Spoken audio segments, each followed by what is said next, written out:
Los derechos humanos protegen a quienes son agredidos por los poderes del Estado. En la Edad Media era absurdo plantearlos. No había derechos para los hombres.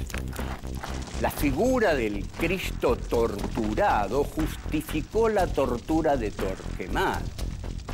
Todo régimen autoritario reprime desde un absoluto. Primo Levi dice, existe Auschwitz, no existe Dios. Dios ignoraba la ESMA, las matanzas en Vietnam. En un mundo en el cual el silencio de Dios es agobiante, los seres humanos tenemos la obligación de tomar la palabra.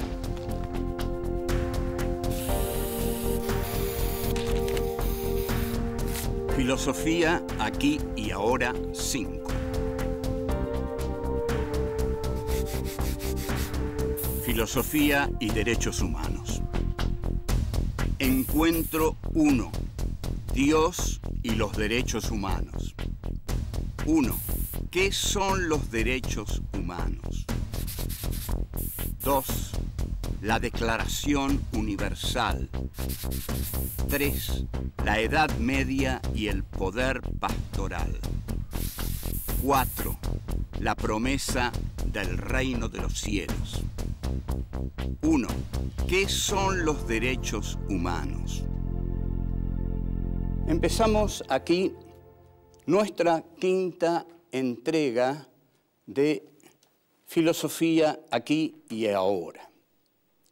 Esta quinta entrega va a versar alrededor del tema filosofía y derechos humanos. Un tema muy complejo que vamos a tratar en profundidad porque hay muchos, pero muchos complejos errores y modos equivocados de tratar un tema tan importante. Creemos que debemos trabajarlo para justamente disolver todos los malentendidos que hay alrededor de estos temas. Creo que hoy algunos de ellos vamos a poder erradicar. Los derechos humanos son los derechos que protegen a quienes son agredidos por los poderes del Estado. O sea, que los derechos humanos son los derechos de la sociedad civil y no son los derechos de los agentes que forman parte del Estado. Estamos muy habituados, yo al menos y muchos más, a escuchar de parte de algunos gobernadores que en el entierro de un comisario, por ejemplo, el gobernador le cuenta a uno que ha ido a ese entierro y se ha parado junto al féretro de ese comisario y lo han cercado dos policías y le dicen, ¿y qué me dice? ¿Cuáles son los derechos humanos de él? ¿Qué derechos humanos tiene él? Y el gobernador no dice nada porque no quiere tener un conflicto. Pero en realidad hay una respuesta muy clara. Los derechos humanos del policía que ahí yace corresponden al Estado.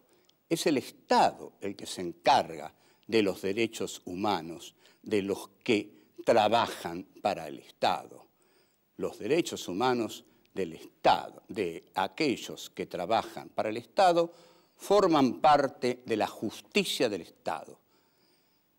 Los derechos humanos de la civilidad que son agredidos por la justicia del Estado, por aquellos miembros del Estado que actúan inconvenientemente, exageradamente, desbocadamente, ultrajantemente, que vejan, que torturan, que desaparecen, que atropellan a los ciudadanos, cuando el Estado es el que mata, entonces intervienen las instituciones civiles que son las encargadas de defender los derechos humanos.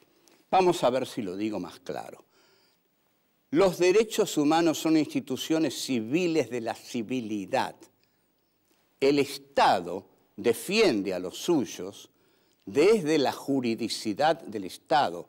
También debe defendernos a todos desde la juridicidad del Estado. Pero como a veces, en lugar de defendernos a todos, el Estado, desde dictaduras, desde exageraciones, desde exageraciones de instituciones a las cuales, digamos, se les va la mano o se les da una exagerada actuación en lo que hacen o actúan de un modo que no deben actuar, para cuando el Estado no actúa como debe actuar, no actúa dentro de la ley, es que están las agrupaciones civiles que se ocupan de actuar, de juzgar los excesos del Estado, porque el Estado suele matar, y más que eso también. Thomas Hobbes, el teórico inglés, inventó la figura del Leviatán, la bestia bíblica en la que los hombres depositaban su voluntad para que pudiera armonizarlos y todos ellos pudieran vivir en paz. Pero para poder vivir en paz debían entregar su libertad al Estado. Esto funciona hasta cierto punto, porque todos no pueden entregar su libertad al Estado porque quedan carentes de su libertad. Entonces hay un delicado equilibrio entre el Estado y la libertad de los sujetos de la sociedad civil. Pero el Estado debe respetar a todos los ciudadanos y debe saber que toda vida es sagrada, toda existencia es sagrada. Cuando el Estado viola esta norma, está violando los derechos humanos y para eso se constituyen las organizaciones de derechos humanos. Volvemos. 2. La Declaración Universal.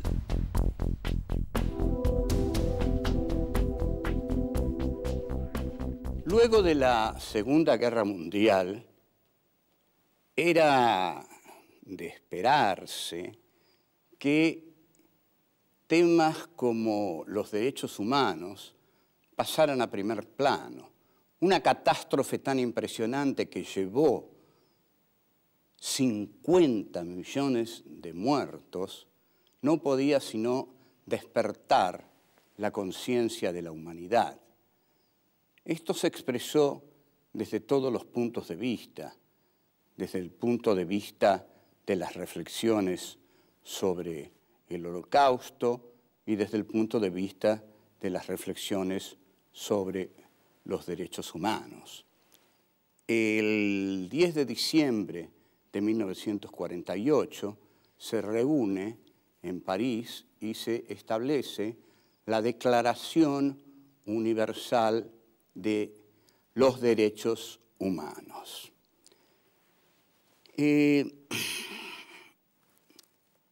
De establecer una declaración universal es posible, se hace, se establece, pero también hay que sostenerla. Hay que hacer todo lo posible por sostenerla, porque después vamos a ver qué clase de ser es el hombre y si con declaraciones humanistas es posible encauzarlo en el sentido del bien. La Declaración de los Derechos Humanos es una Biblia del humanismo. es en el sentido, digo humanismo, en el sentido en que dice cómo debe ser el hombre, cómo quisiéramos que fuera el hombre, lo mejor del hombre. Es las Naciones Unidas, son las Naciones Unidas las que plantean este deseo de hombre casi perfecto, de hombre que todos quisiéramos que así fuera y que con los años, con los muy pocos años casi al día siguiente, no será así. Pero al menos ahí queda sellado cómo queremos que sean y cómo deberían ser. En principio, lo que se postula es que todos los hombres nacen iguales y libres. Este es de los primeros y fundamentales postulados de la Declaración, sin distinción de raza y religión, opinión política, etc. Son principios que tienen el valor de los principios bíblicos, que no pueden ser violados sin violar la esencia de la condición humana.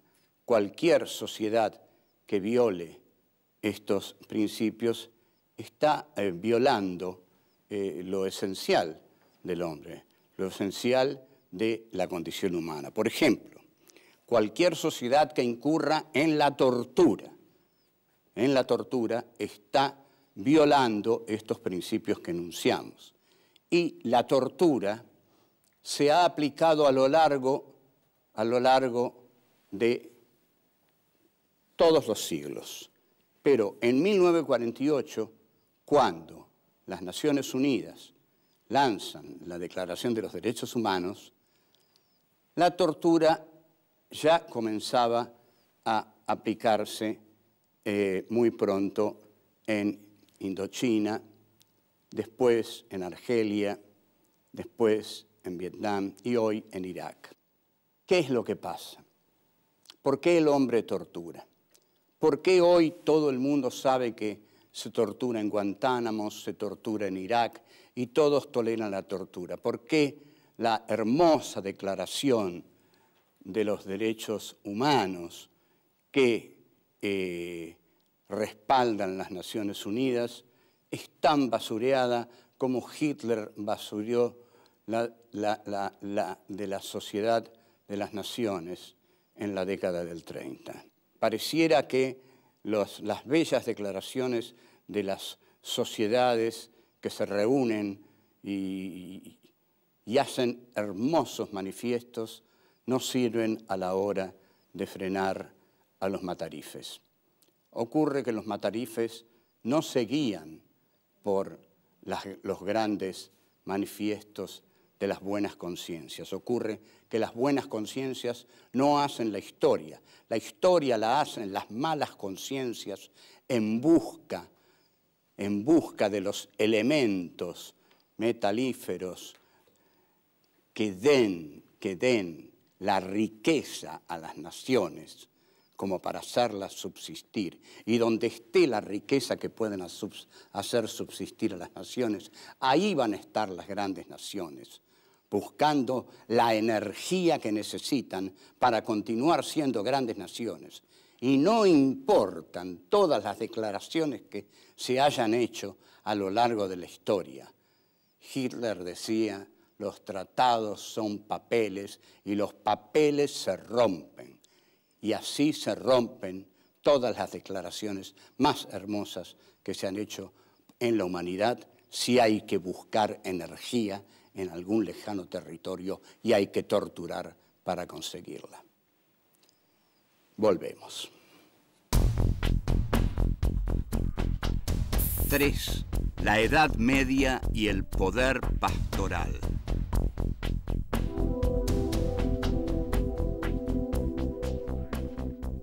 La tortura fue un arma fundamental durante la Edad Media.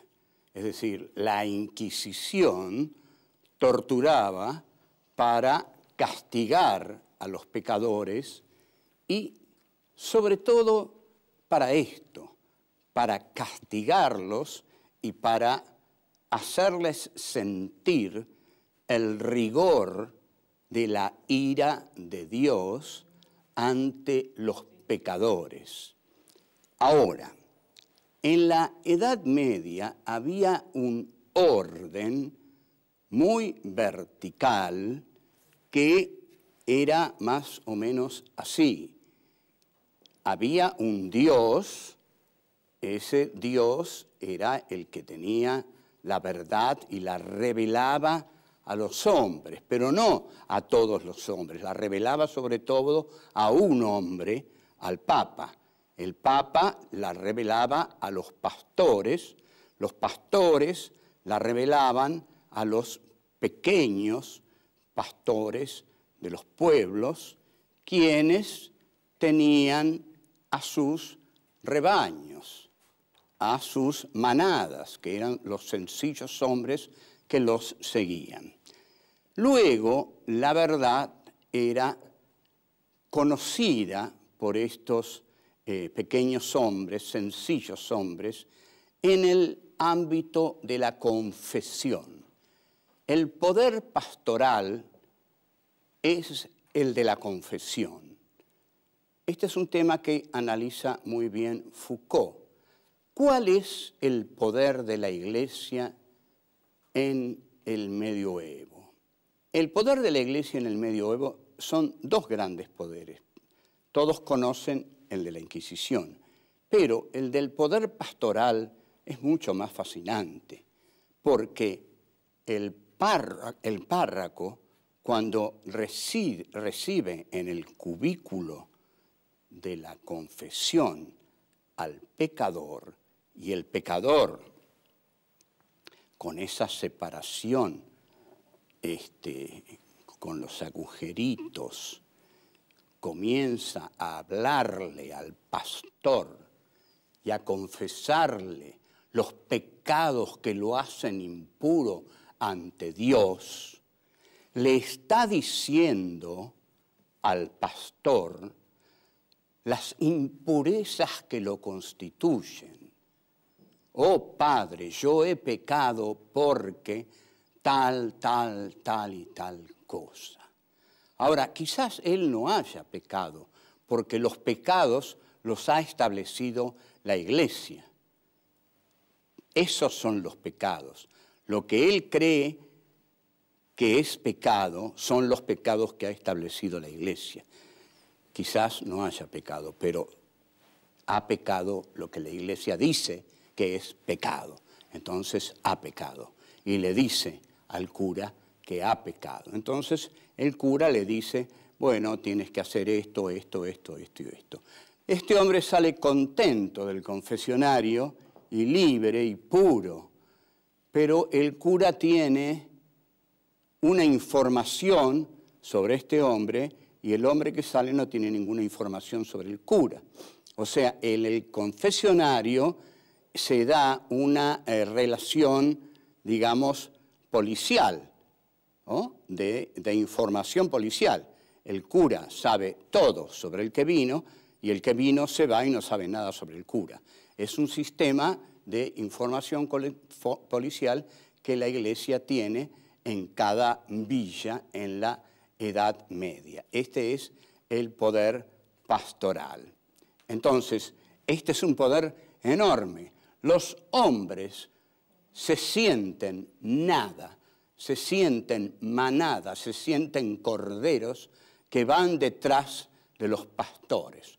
Los pastores son los curas y los hombres son una manada que siguen a los pastores porque los pastores son los representantes de Dios. Así la historia estuvo durante 13 siglos porque los pastores predecían que este valle de lágrimas iba rumbo al reino de los cielos y que el reino de los cielos esperaba en el futuro. Así la historia vivió en la modalidad de lo inmóvil. Volvemos. 4. la promesa del reino de los cielos.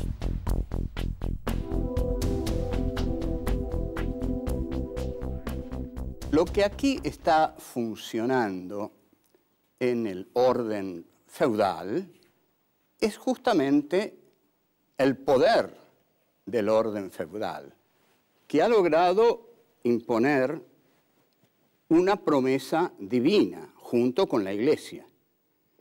La Iglesia promete que más allá de este desdichado mundo hay un reino de plenitud que es el reino de los cielos.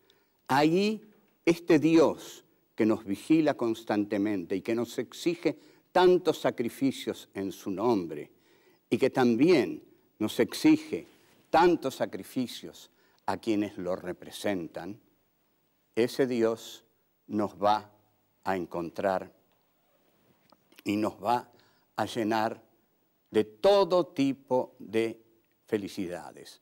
No hay factor más poderoso que la esperanza. La esperanza puede colmar toda vida si no hay otra cosa más que lo que hay. Esto es lo que pasaba en la Edad Media. En la Edad Media solo había lo que había. Había el orden feudal y el cristianismo. Y el cristianismo se sostenía por el poder de la Inquisición y por el poder del señor feudal. Entonces, el hombre simple, el hombre de Dios, simplemente esperaba, esperaba y esperaba. No había ninguna posibilidad de rebelión, porque la rebelión existe cuando otra cosa es posible, pero si ninguna otra cosa ha aparecido en el horizonte de la historia, entonces no puede aparecer la rebelión.